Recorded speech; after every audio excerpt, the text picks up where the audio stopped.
The moment the door slammed shut, leaving me in a silence so profound it felt tangible, I realized solitude was my new companion. For years, I had built my life around people who seemed to vanish when I needed them most.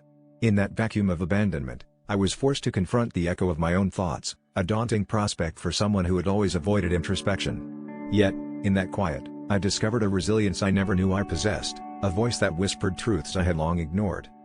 Initially, the solitude felt like a punishment, a stark reminder of all I had lost.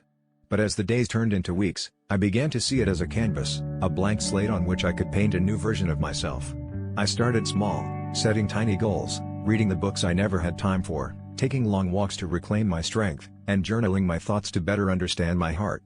Each step forward felt like an act of defiance against the despair that threatened to consume me. The turning point came one afternoon as I stood by the window, mesmerized by the rain cascading down the glass.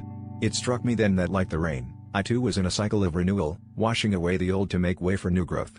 I realized that my solitude was not an end but a beginning, an opportunity to rebuild my life on my own terms. Slowly, I began to reach out, connecting with others who had faced similar struggles, finding community and shared stories of resilience.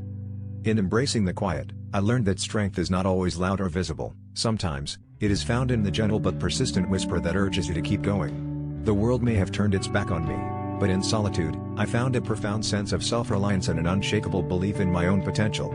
I emerged from that period not just surviving but thriving, having discovered that the most powerful voice I needed to hear was my own.